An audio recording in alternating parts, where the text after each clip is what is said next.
Welcome. I'm E.G. Marshall. Welcome to the world of your own terrifying imagination. No storyteller is better loved than the gentle Robert Louis Stevenson, who wrote Treasure Island and A Child's Garden of Verses. But strangely, there was another side to Stevenson. He was also the man who could write the blood-curdling history of Dr. Jekyll and Mr. Hyde. And this tale of violence and voodoo you're about to hear, called The Beach of Falesá. Here, take a look through my glass. Thank you. Catch a bit of white there at Easter Day? Yes? Yeah, that's your house.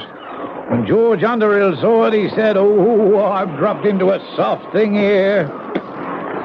Only saw him once more, and he changed, all right. What do you mean?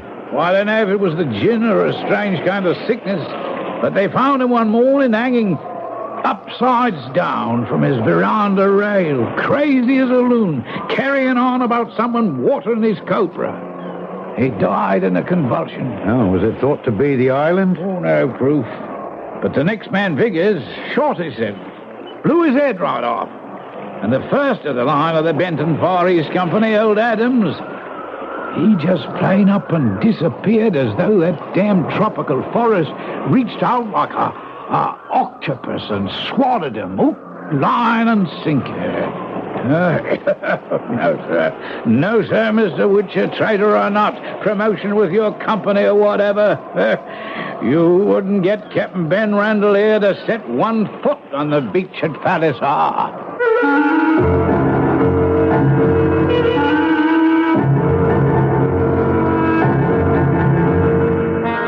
Our mystery drama, The Beach of Falesá, was especially adapted from the Robert Louis Stevenson classic For the Mystery Theater by Ian Martin and stars Alexander Scourby.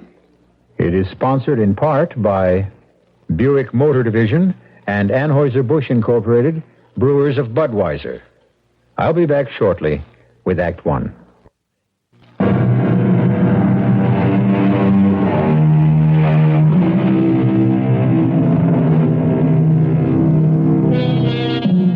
Copra is the oil from the coconut and is used in the manufacture of soap and margarine. 75 years ago, when Robert Louis Stevenson was alive, young Britishers would mortgage 10 years of their lives in the Pacific Islands to make their pile and come back to England to establish a business of their own. This, then, is Henry Wiltshire's story, which he can tell better than I. It might not seem like much to you, but when you've been down the line as long as I have, that beach at Falesá looked like a ruddy city. I mean, there were houses, what passed for a couple of streets, a church, and even a few of my own countrymen. For nearly 4 years, I'd been cut off in a mucky little island, maybe 15 miles long, but narrow enough so you could spit across it given the right wind. So, whatever the ruddy captain said about Falesá, I didn't pay him no mind. It wouldn't be long before I'd be finding out I should have. But right then, I was as excited as a kid at his first circus. Here's a boat coming now. She's right in the pass. Looks to be a 16-foot whaler. 2 white men in the stern sheet. Let's see that glass. Oh. Aye, that's Case, all right. And the pastor with him. Case? Trader with another company. I'll be glad of somebody who speaks my own language. Oh, I wouldn't be too sure of that. Jeremy Case has a gallows bad reputation. You know what a place the beach is for talking. Well, it's right nice of them to come out to greet and fetch me. Yeah. Not you. No? What'll you bet it's gin they're after, eh? I'll lay you 5 to 2. They take 6 cases. When the 2 traders came aboard, I was pleased with both of them. One was a Kanaka, to be sure. Case would have passed muster in a city. He was smallish, had a hawk's nose to his face, pale eyes, and a beard neatly scissor-trimmed. It was clear he came of good family, was splendidly educated. He had the courage of a lion and the cunning of a rat. And if he's not in hell today, there's no such place. A pleasure to make your acquaintance, Mr. Wiltshire. Jeremy Case bids you welcome to Falesá. Thank you kindly. Sorry we're to be in competition. There's enough for all. I pray you better luck than your predecessors. Oh, I'm forgetting my manners. This is our pastor. Pleasure to meet you, Master. Falesá, honor to have you join our community. We shall hope to see you at Sunday service. So, Captain, it's a well-favored wind that's blown you our way so soon. Oh, you mean Vic has left me a cargo of copra? Oh, sorry to disappoint you, Captain. Not a drop, I'm afraid, of either copra or gin. I'm only praying to God your ship is not as dry as his warehouse. What did I tell you, Mr. Wiltshire? How many cases? You couldn't spare 6? Well, even though I don't ship for your copra company, I laid in plenty. I'll have your 6 brought up from the old. Cash on the line, eh? Yes, always. Mr. Wiltshire, sir. Yes? If you don't mind the suggestion, let's round up your belongings and load them in the whaleboat. Well, I wouldn't want to be any trouble. No, please, sir, let me hear no argument.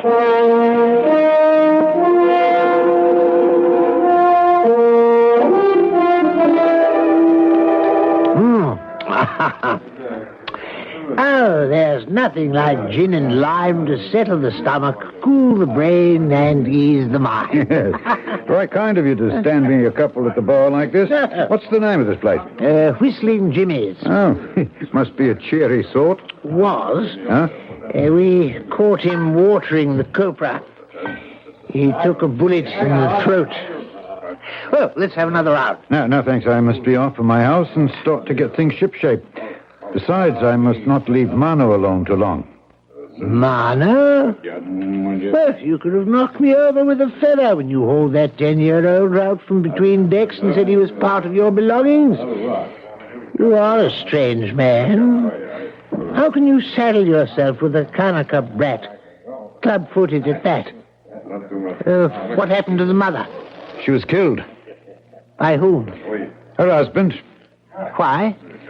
For daring to bear an island chief a son who was not perfect. And you brought the child up? No, the child was hidden and brought up by its nurse.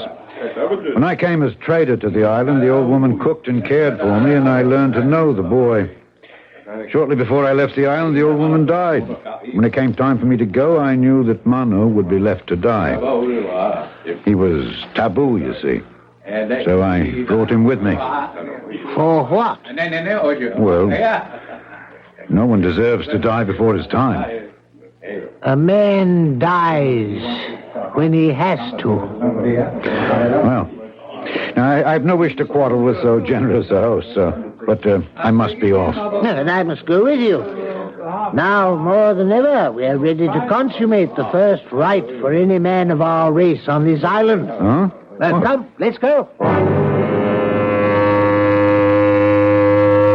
Case insisted on paying treat and led me outside the bar. And I found myself staring at a crowd of girls, all dressed out for me.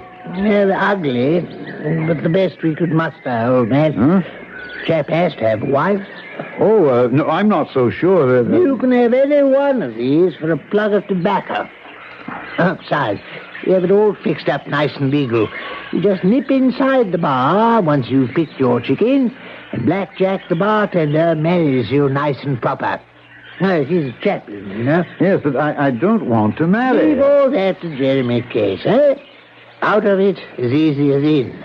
Besides, you need a cook and someone to clean, and a man's got to have companionship or he'll go mad, yeah? Well, there now. Look them over. Well, I don't know. They all look a little broad in the beam. Ah, not the one I've picked for you, lad. Look.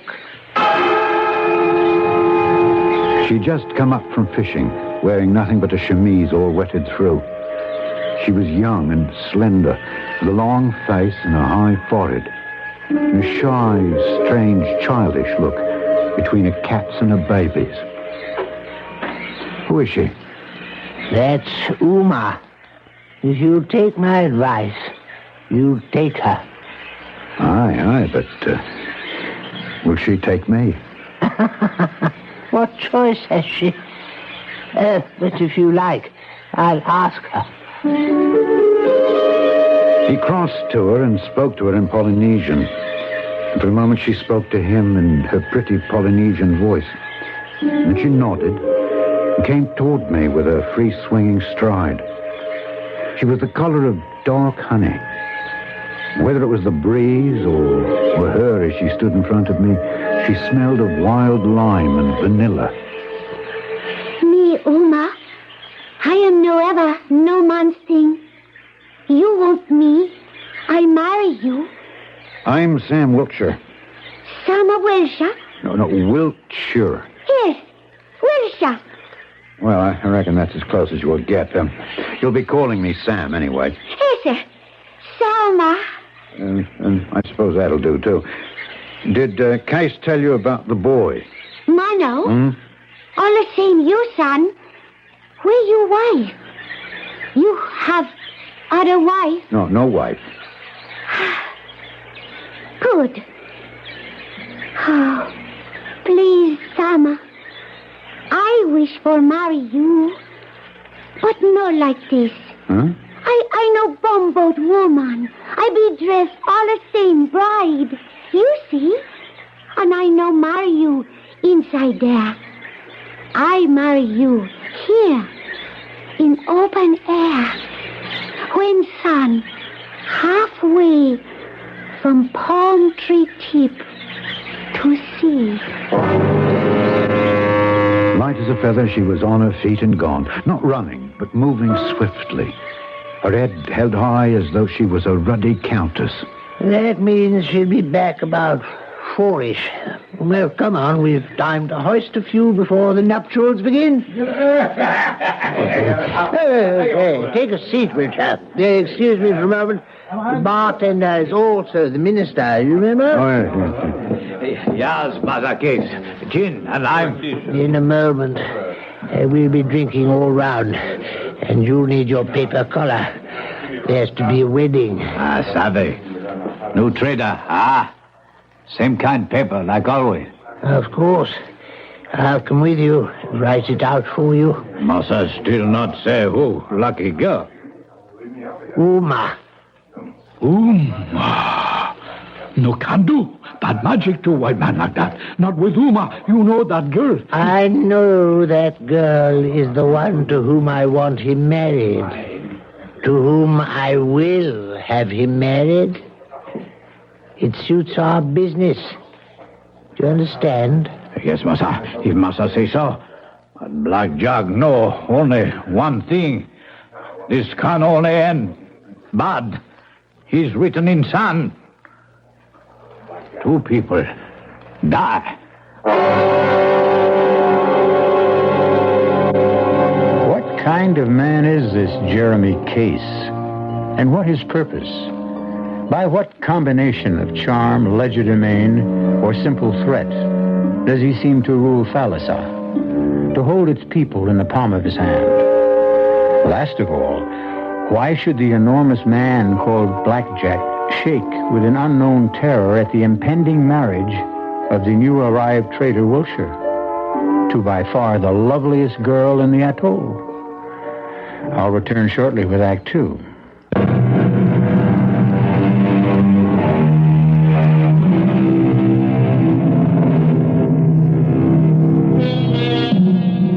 The beach of Falesá, a tropical paradise. Surely one of the loveliest settings for the most sacred rite between a man and a woman.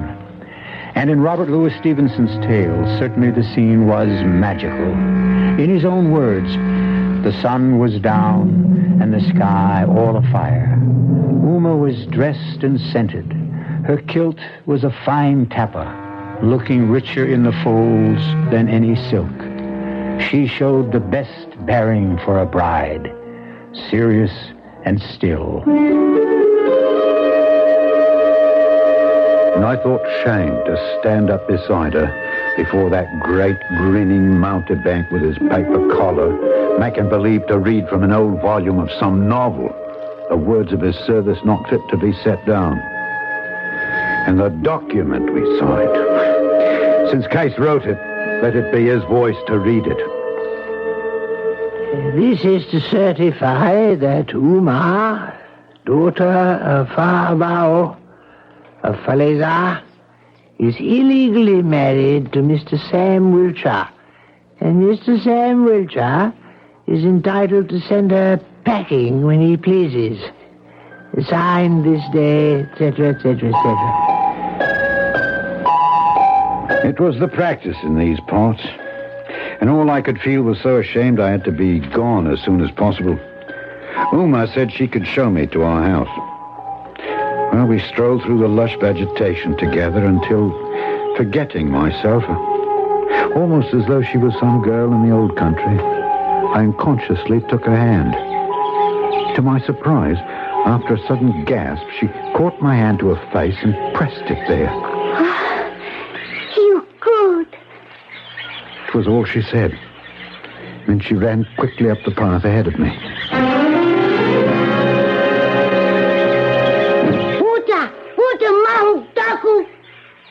It is good. Mucky, a boy. No, Mano. For the father, you must say in English. He know my father. He is your Takashi. Without him, you be nothing. Leave off, Uma. Don't upset him. No, he must savvy. You are his tiki. You give him life. Oh, we understand each other. Hey, Manbo, right? Right, you governor. Put it there. Good night, Sama. Good night. This place be good. You bet. Good night, Uma. Tonight, Mano go sleep by and by Fahavo's house. Why? This is your house. Fahavo, say more better. Tonight is wedding night, Sama. Oh, yeah. All right, I'll walk you and Favao home, all right?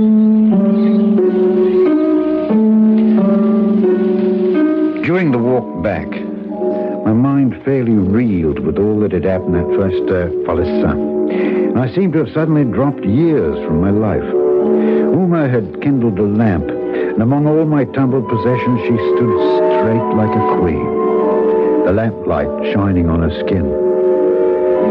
I was ashamed of a wave of feeling I had for this native, ashamed of the mock marriage and that worthless paper.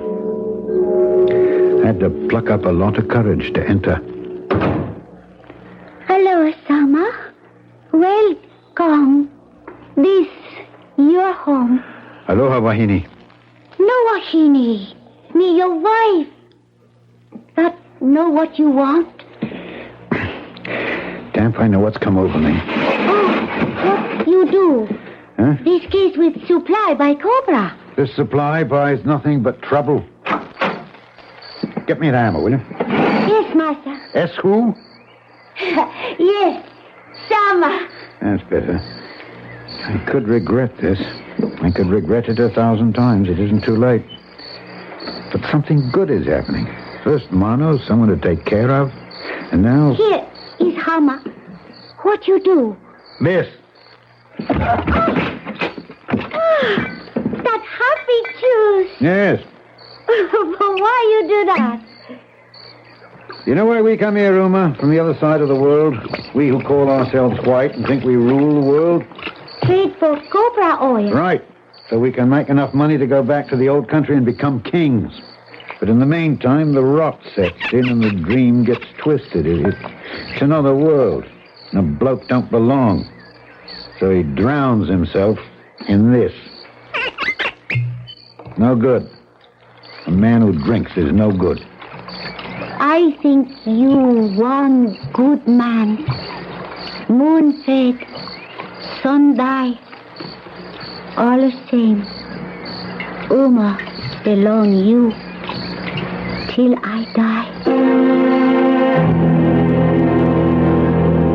For the next 3 days, Uma, Mano, and I worked our hearts out setting up the store and getting ready for business. I didn't see hide or hair of Case. But he told me he did a good deal of hunting and that it was very good in the bush, so I paid little attention. By Friday morning, we were ready for business. By Friday noon, not one customer had climbed the veranda steps. By Saturday morning, even the watching crowd of natives were gone. That night, I went to the bar in search of Case. Evening, Massa Wiltshire. What do you like? Nothing to drink, thanks. I'm looking for Mr. Case. Oh, Massa Case. He take trip one other island. Oh, I see. Jack, do the people know my store is opening and I'm ready to trade? Sure, Massa, sure. Then why don't they come? Maybe no copra this time. Not rain. Not no. Just make drink for happiness. Yeah. Jack, tell me, what happened to Viggers, the man who had my station before me? Vigor, he was cleaning shotgun and... Yes. And it suddenly went off and blew his head off? Gun is bad thing. In the wrong hands. Was Mr. Case on the trip then? Oh, no, Mr. Casey. I don't remember. I think maybe, yes. And Adams, the one before? He drink too much. I see. And what about Underhill? Talk too much, Massa Wiltshire. People, they wait for drink this Saturday. I left the bar feeling everyone's eyes on me. I'd been too long in the islands not to sense what might be going on. I just couldn't guess why. And I had a cold, shaky feeling at the base of my spine. There's something wrong, Oma. What is it? Nobody come trade. Yes? Yes. Why? There be taboo. Why? Nobody will speak. How can Uma know? One man knows everything around here. When he gets back, I'll know, or find out the reason why.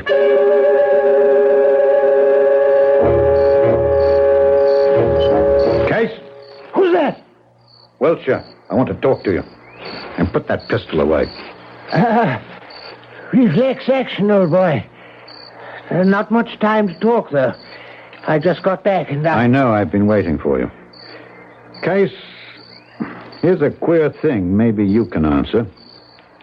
I'm tabooed.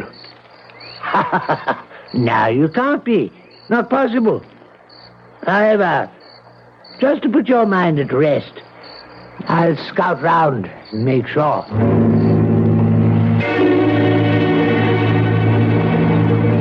Well, I rounded it up with the chiefs, and if you ask me, it's the worst kind of thing I've ever heard of. I am tabooed then, eh? Something of the sort. The people won't go near you, Wiltshire. It seems, for some reason, they're frightened of you. You've gone crazy, Case. What are they frightened of? I wish I could make out. It's like all their tomfool superstitions. You haven't been to my house once, Case, since I came. Own up now. I was busy. It was an oversight. I'm sorry for it. But about coming now, Wiltshire, I'll be quite plain. Yeah? You mean you won't? I'm awfully sorry, old man.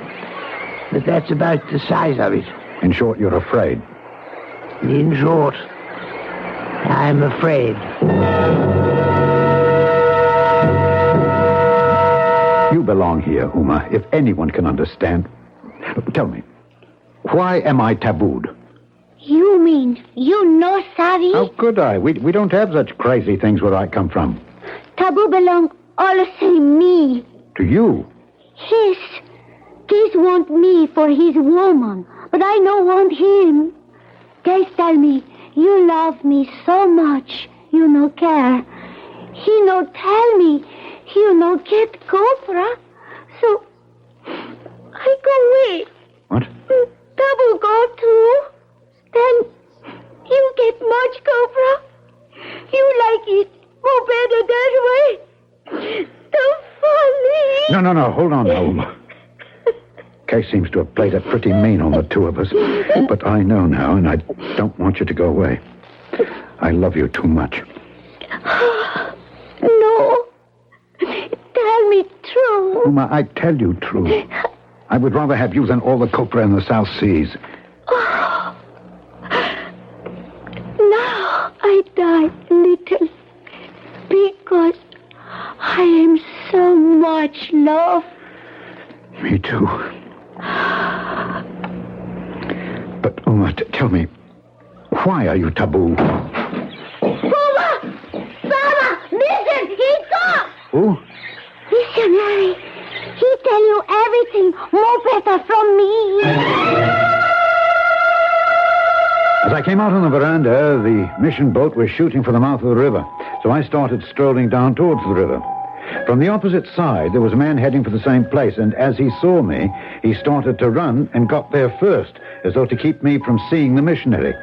At the sight of him, rage flew into my nostrils, and I raced him to the pier. Get out of here, you low swindling thief! Don't be a fool. Well, I have been since I came here. I have business here with the missionary. So have I. And I don't want you eavesdropping, so I give you notice to clear out. I don't take it, though. He was quick with his hands, but had neither my height nor weight. Besides, I was blazing with a wrath that would have bit into a chisel. I hit him twice, once with each hand, and he went down with blood spreading on his face like a napkin. Have you had enough? Answer me or I'll kick it out of you. I could have put a bullet through you. Yes, enough for this time, with the missionary and his crew as witnesses. But next time, I'll kill you. Father Talton, sir. I'm Sam Wiltshire. Benton Company's new trader. The same. You make a poor impression rolling on the dock with a man half your size. The giant on this island, Father Talton. He seems to control it. Father Talton, I need your help. It was Case that you knocked down. It was. You're either a brave or a foolish man. I can promise you nothing except extreme unction when you need it. As I fear you may, since I know no way to protect you from the evil Falesá casts on your kind.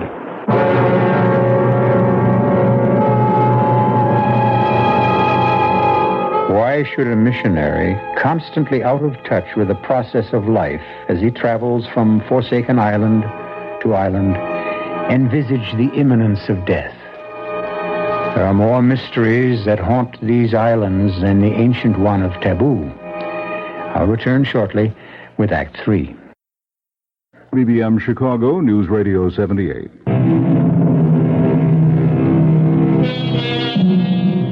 The pace that Wiltshire set up the hill to his house left poor Father Tarleton sweating under his bulky robe and more than a little out of breath. But if he harbored any unchristian thoughts about his host, they were quickly cleared when he learned the first purpose of his visit. Now, here's the way of it, Father Talton. This is Uma, the woman I was married to by Black Jack. The bartender. Mr. Jeremy Case, Esquire, informed me he was a pastor. The certificate was written by that same Mr. Case, a dandy piece of literature, I promise you. But I'm not ducking any responsibility. I'm what you call a sinner, and I want you to help me to make it up to the person I deceived. I shall be happy if I can. Right. Uma, give me your marriage certificate. Oh, but what you want? Come on, you can trust me. You no hurt Uma? Give me that and I'll show you.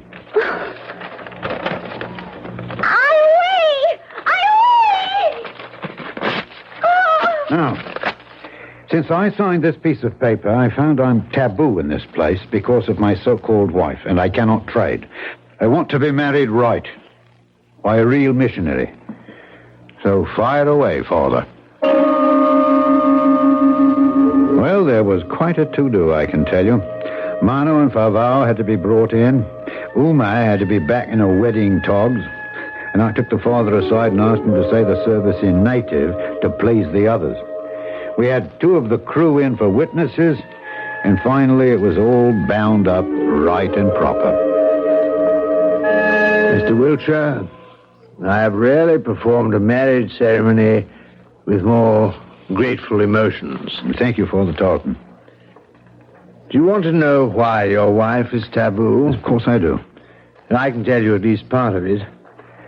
Old John Adams traded for your company. Shortly after he came here, he was stricken with the palsy. Massive, general. All of him frozen except one eye which winked. Constantly winked.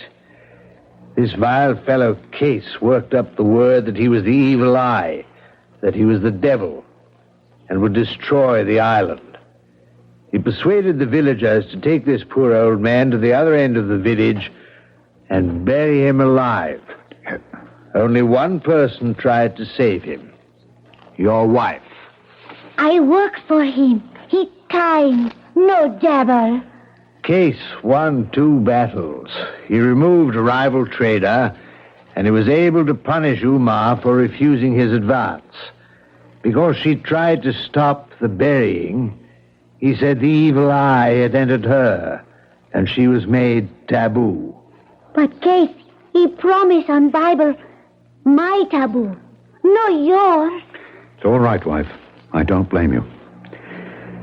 Father? Yes, son. It's all of a piece, isn't it? Vickers never blew his head off. That was done for him. Underhill, he was a booze hound, which should have made it easy. He was poisoned. And Adams, buried alive. Now I'm tabooed. The motive is obvious, even if we have no proof. A man like Case could only enjoy his single-handed control through fear. Fear? What fear? He's only a man, and a small one at that. But he holds some dread terror over their heads. I cannot stay this trip, for I am due at Falealihi. I will return as soon as I can. As for Case, without proof, there's little I can do. Don't you worry about Case, Father. Now that everything's in the open, as it were, you let me handle Case.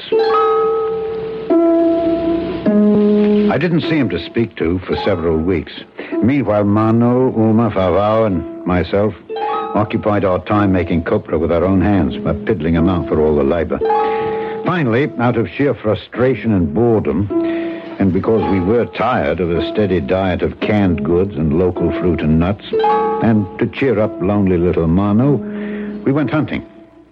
And I bumped into Black Jack. Hey, Jack.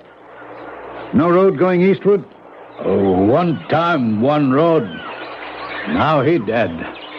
Nobody he go there? No good. Too much devil he stop there. Man, he go there. No come back. You know plenty about devil. You think me one? No think devil. All the same fool. Uma, she devil? Before he could answer, far across the bay, I see Case come out from the hanging front of the wood, a gun cradled in his elbow. Hello, my friend, you no talk all the same true. Case go, he come back. Case no, all the same. Huh? Case, Tiapolo.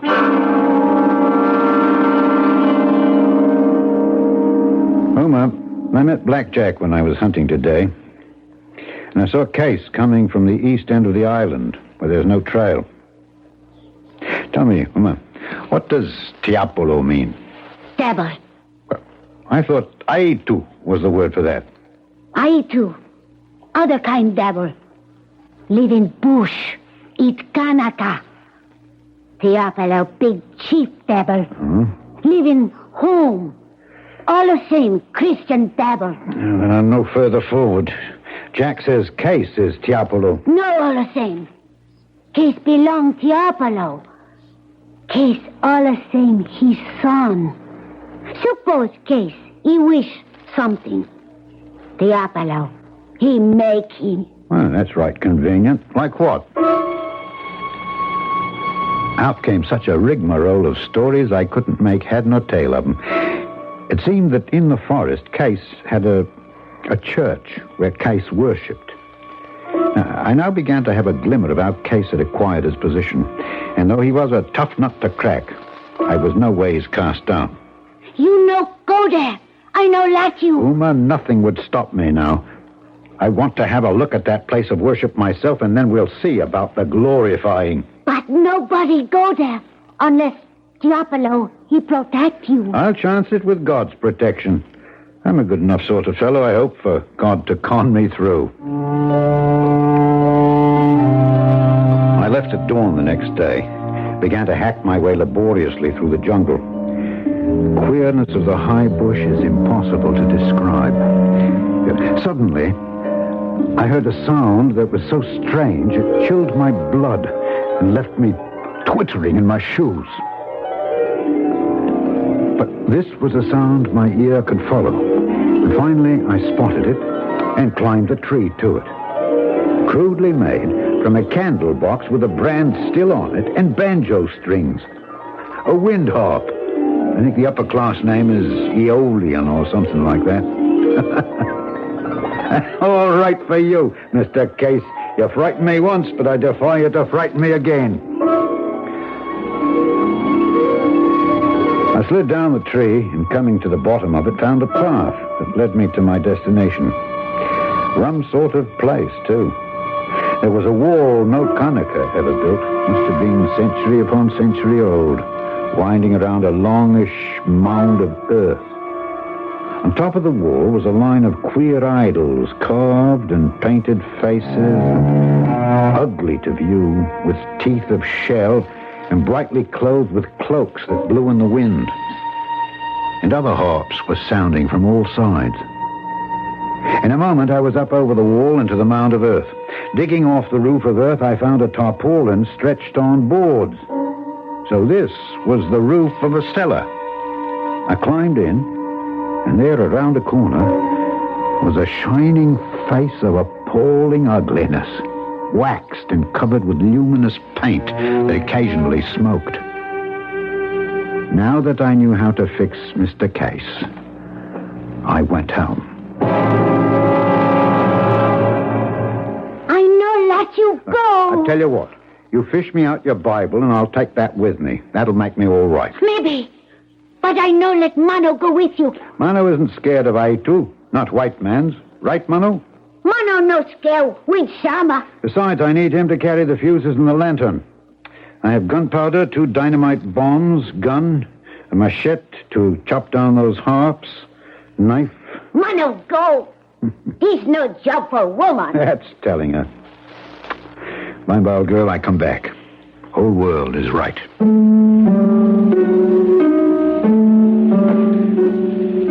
We almost didn't make it that night.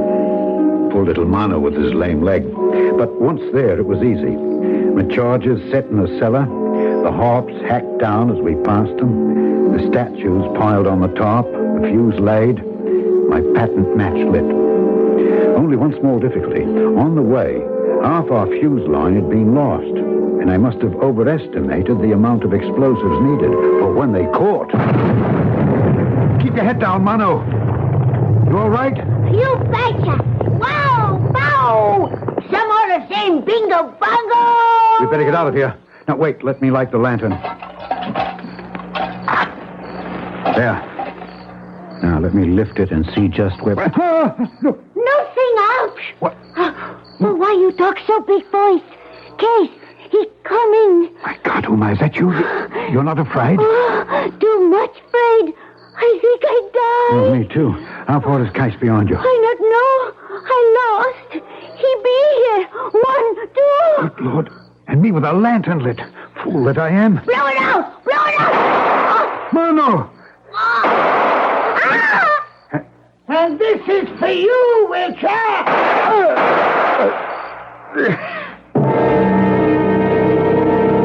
You've never had a leg bone smashed and tried to move. You've never known pain. It was a foolish move all round, for I couldn't reach my gun, and it alerted Case. He approached me carefully, his Winchester trained on me, his lips drawn back in a snarl that was supposed to be a smile. You fool.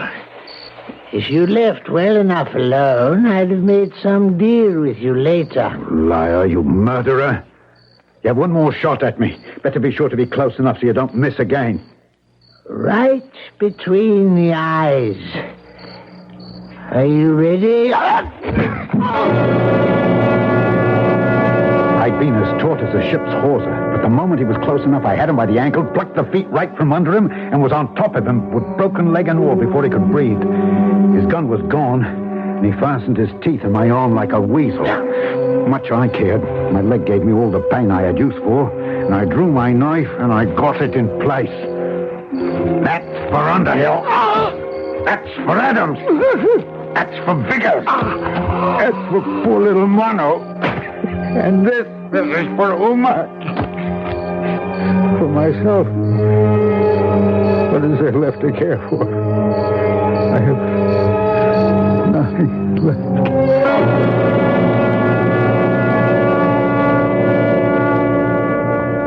Huh? Where am I? Home. My leg? It is set. It will heal. Uma. You're all right. Yes. I still your little wife. Bullet hit only shoulder. Soon heal. And Mano? He gone. Huh? Join ancestors. Oh, poor little boy. You listen me, my husband. Uma, your wife. I make promise. I bear you strong boy. Take Mano's place.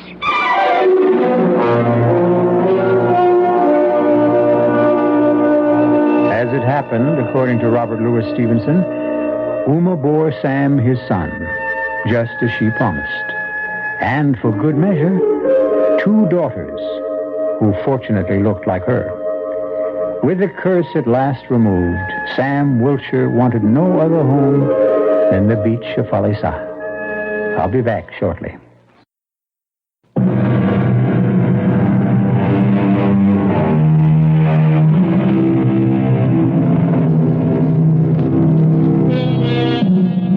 This was not Sam's headstone. It was Robert Louis Stevenson. But it might as well have been. Under the wide and starry sky, dig the grave and let me lie. Here did I live and gladly die, and I laid me down with a will. Our cast included Alexander Scourby, Evie Juster, Ian Martin, and Robert Dryden. The entire production was under the direction of Hyman Brown.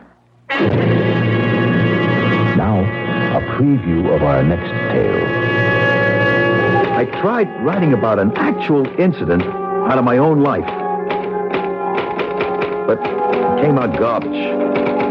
Even I could recognize it was trash. That's when I heard the voice for the first time. Right out of the guts of the typewriter. Get up, Dorn. Look at you. You're a miserable sight. Can't be. I'm just hearing things. A typewriter that talks. I must be going off my rocket. No, you're not. I exist, and what I say is real. Who are you? What are you? To start with, I am not a typewriter. I control it like I control you. You're both equally primitive mechanisms. Radio Mystery Theater was sponsored in part by Anheuser-Busch Incorporated, Brewers of Budweiser, and Buick Motor Division. This is E.G. Marshall inviting you to return to our Mystery Theater for another adventure in the macabre. Until next time, pleasant dreams.